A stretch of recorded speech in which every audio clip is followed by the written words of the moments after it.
sama waajur bu jigéen li ñaan jigéen toujours day am yërmande ci doomam bu mu mënti doon.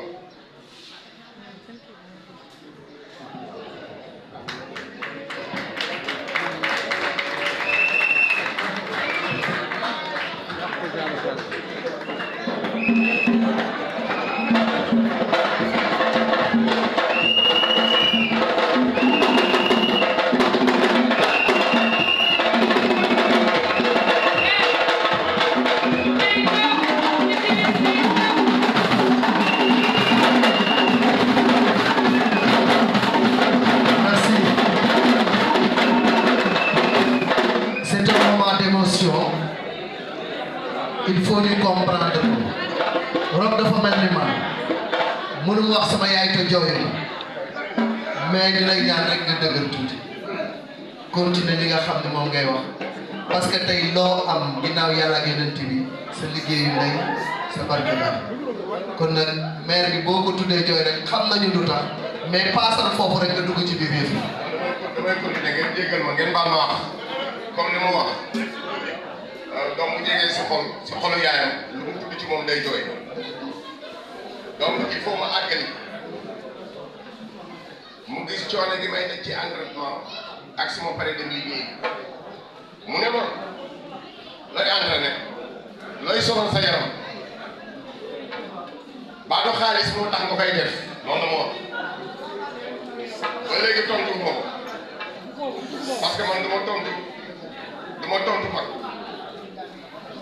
mu ne bu fekkee xaalis moo koy def boo bëree di nga am xaalis boo bëreewul di nga am xaalis kon choisiral ma daal di choisir ñaar yëpp bëri ba sama fin carrière ma daan samay fin carrière daal di jóge si li ma doon def muy carrière la lutte sénégalaise def reconversion réaliser projet bi ñuy wax les 1200 prises de Rock Mala donc ba bunt bi ma njëkk fëgg donc li ñu naan nit moom dans la vie il faut être toujours modeste waaw donc je serai toujours modeste aussi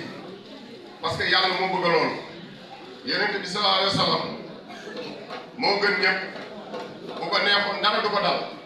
parce que suñu borom mayoon na ko loolu nee na ko loo ñaan ma def ko mais ñaanul yàlla dara dafa bàyyi nag te yëpp ñëw dal ci kawam donc di sant yàlla bu baax di julli si yonent bi di gërëm suñu waajur waaw parce que waajur yi ñu baax lañu tey nag li nekk en actualité mooy Rock Mala ni nga waajal benn tournée boo xamante ne mooy Jeux olympiques yi nga xamante ne mooy am 2024 en France muy événement bu gën a ngand ci àdduna bi tey boo seetloo coupe du monde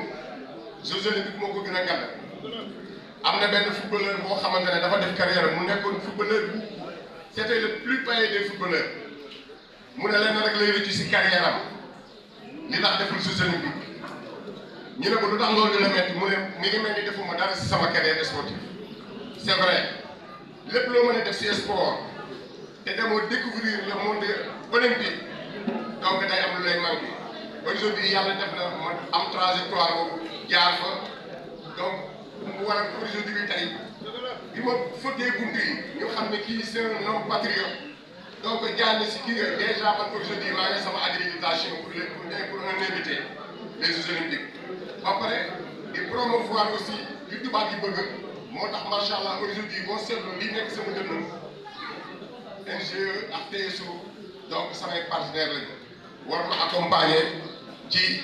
tournée bi nga xamante ne moom laay waajal moo tax aujourd'hui tey damay ñëw bu ma defee lancement di France dama koy def fii nga xamante ne moom laa defee woon lancement bi sur les 1200 prises de Rock Mala muy Sénégal ba pare donc dem defi sama tournée dinaa jaar dëkk yu bari en France Marseille Nice Troyes Saint-Étienne dinaa jaar dëkk yu bari pour promouvoir les Jeux olympiques de 2024 en France donc aujourd'hui nag les journalistes lu leen jaaxal rek donc macha allah boo leen bëggee ma leeral leen ko li ma leen wax tam bu leen doyee aussi donc macha allah donc yal nañu yàlla defal jàmm ñun ñëpp. koo xamante ne moo ma gënoon jege ci ñi nga xamante ne ñoo waroon jàppale ci combat boobu ma daaloon mu seetaan télé gis ne gërëmuma ko nekkate loolu mer na ci bi may jógee RTS yi ñibbi mu woo ma téléphone ma décroché avant may wax rek mu ne ma noonu déglu ma rek yaa ngi dégg freiné ma déglu ko mu ne ma effacé sama numéro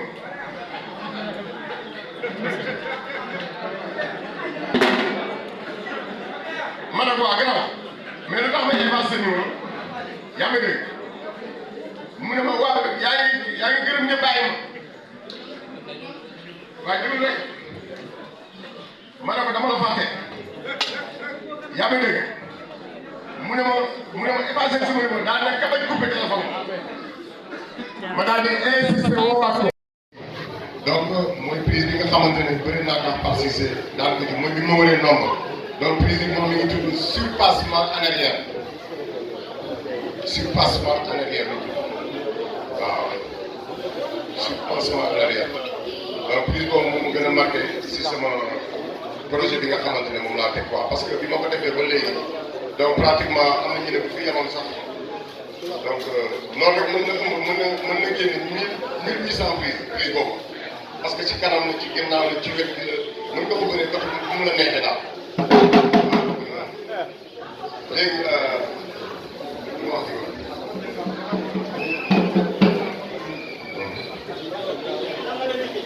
waaw li ma dikk waaw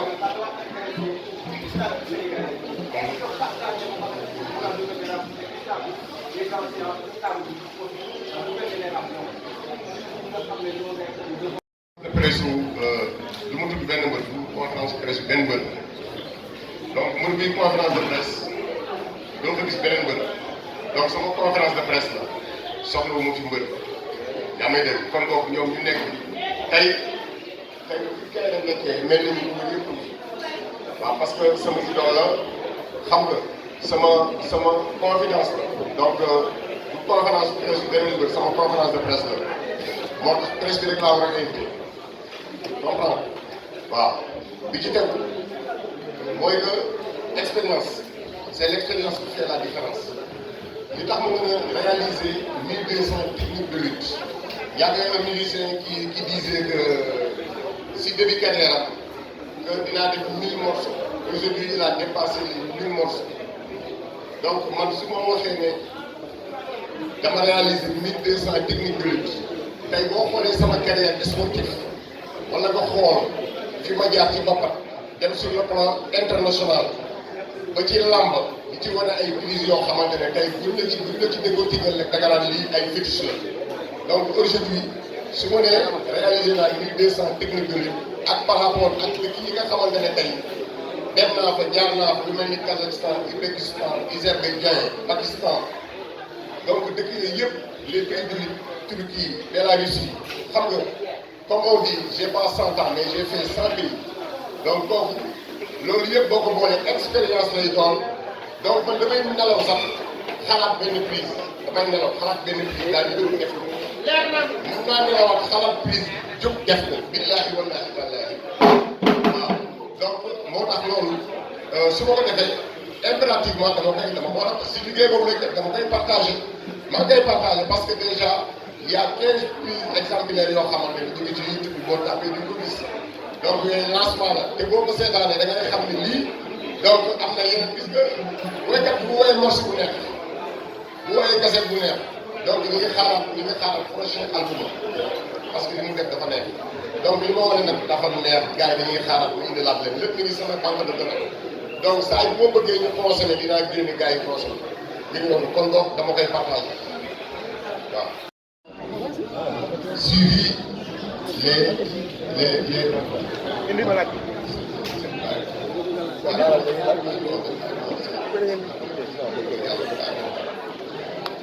suivi les Jeux olympiques de 2026 au Sénégal donc tey li may def parce que li tax may def lii mënoon naa ko bañ a def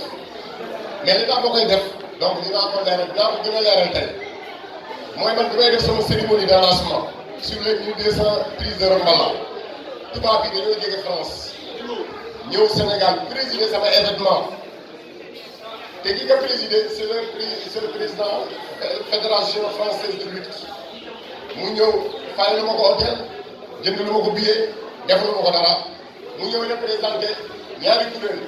dafa représenté fédération France représenté comité international olympique parce que dafa nekk fi président ba pare nekk membre comité national olympique ñëw présenté ñaari kuréel yoo xamante ne donc ay kuréel yu mag lañ ci àdduna ci wàllu sport donc ñoom bu ñu defee loolu aujourd'hui ñu war a def événement bu mel ni Jeux olympiques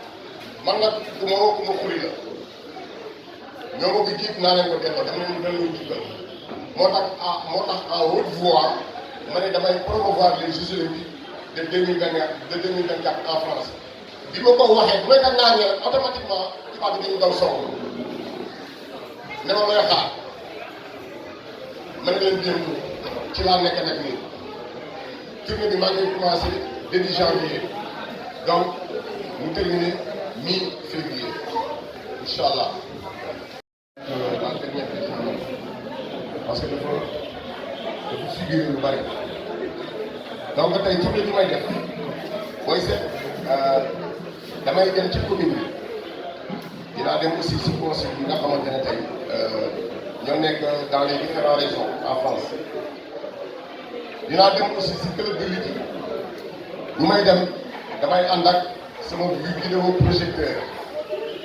prise yi da ciy nekk bu ma demee ci ñi nga xamante ne tey ay jeunes lutteurs lañu wala ay lutteurs lañu ñoo xamante ne tey ñu ngi en activité donc dinaa projecté li nga xamante ne moom laa réalisé ñu xool te bu may dem incha allah donc dafa am koo xamante ne muy Serigne Mbacke mu nekk nii sama di sama sparring partenaire parce que prise bi mappam ñoo koy liggéey comprendre nga donc lu jaaxal nit ci prise yooyu rek wala am na lu nga jaaxal ci prise yooyu boo ñu ko laajee automatiquement mën nañ la ko wan si taxawaay bi donc ba pare loolu moo waral 1200 prises yi parce que wane wuñ ko rek parce que tricage am na ci loo gis man li may def c'est naturel tey boo may liggéeyee sax defe naa coupe collé yi du bari parce que dama koy def naturellement bi may daan Pape Cissé donc bu fekkoon ne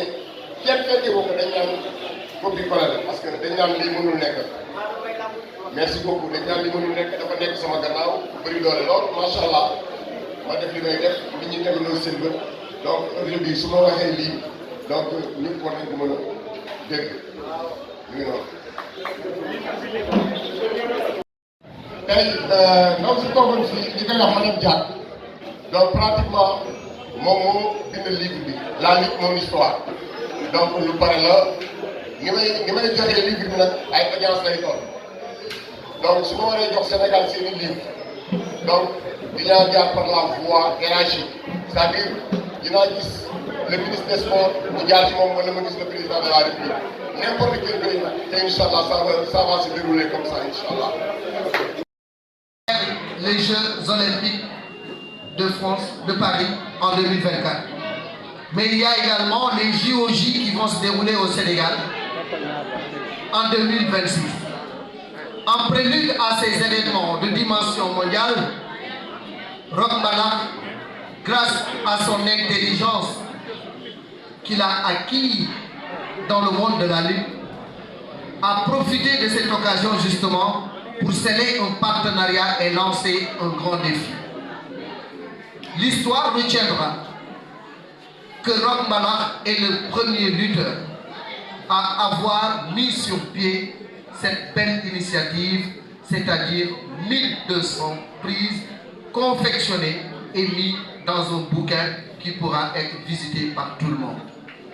Qu'est-ce qui lui permet aujourd'hui? Alors, ce qui permet à Roch Mbalax d'avoir cette idée, c'est son vécu, c'est son parcours, c'est son expérience, c'est son background. Roch Mbalax a d'abord été un petit lutteur qui a fourbu ses armes dans les mapas. Et là-bas, il a appris les rudiments de la lutte. Fort de cette expérience, il a déjà démontré de par sa prime jeunesse qu'il avait une panoplie de techniques qui dépassait la moyenne à son âge. Il intégra l'écurie de face et pratiqua la lutte avec frappe. Sa technique, qui n'a pas échappé à l'œil des sélectionneurs, alors a tout simplement permis de le sélectionner en équipe nationale de lutte pour défendre les couleurs du Sénégal au Tolag de Niamey. Arrêtons-nous un peu sur cela, parce que la lutte est un condensé de disciplines sportives, sinon de sport de combat. Il faut avoir la technique de tous ces combats, de tous ces sports de combat pour être un lutteur parfait. Rock a fait la lutte simple, il a fait la lutte avec frappe, il a fait la lutte africaine, il a fait la lutte gréco-romaine, ce qui lui permet d'avoir une expérience assez large. Ce n'est pas pour rien que la CEDEAO a choisi la lutte comme sport de la communauté à travers le tournoi de la CEDEAO, le tournoi de Dakar et le tournoi de Niamey. Alors ce que Rock a fait restera dans les annales. Parce que tout simplement, dans le champ de la lutte, la transmission du savoir se fait par la pratique ou bien par l'oral. Mais confectionner un livre qui permet de visiter 1200 prises, c'est la première fois que ça existe dans l'histoire de la lutte sur toute l'étendue du territoire national et sur le plan international. Et c'est grâce à Rock Mala qu'on a cela. Et beaucoup vont se demander, mais 1200 prises, comment est-ce possible? 1200, alors que nous, on connaît Tchakabal, Mbor, Khatarbi, Noy, Soukerbi, Buterbi, Yanoudo, Djouvio et le Djoukha. Mais alors lui, il parle de 1200 prises. Et chaque prise est détaillée et ça servira justement de support, non seulement aux techniciens, parce qu'il y a le président de l'ANES, l'association des éducateurs et étudiants et éducateurs de lutte qui est là. Il y a également un entraîneur qui est là. Il s'agit de Boykaere, qui également a fait une carrière extraordinaire. Il détient le record de victoires avec plus de 26 victoires dans sa carrière. Mais il n'a pas pensé peut-être à écrire un livre. Les autres générations n'ont pas pensé à écrire un livre. Et ce livre servira de support aux techniciens, servira de support à ceux-là qui viendront fouiner dans la lutte sénégalaise, parce que la lutte sénégalaise doit être exportée. Pourquoi? Parce qu'aujourd'hui, pour vendre la destination Sénégal, on ne doit plus se baser sur le tourisme balnéaire. Nous avons du soleil, nous avons 700 km de plage, mais nous avons quelque chose que personne n'a. C'est la lutte avec toute sa complexité, la lutte avec toute sa technicité, incarnée par Rock Mala. Kontei, Rock, nous te souhaitons plein succès dans ce que tu es en train d'entreprendre. Parce que le succès de Rock Mala, c'est le succès du Sénégal. Aujourd'hui, il est l'ambassadeur du Sénégal dans ces Jeux Olympiques Paris 2024.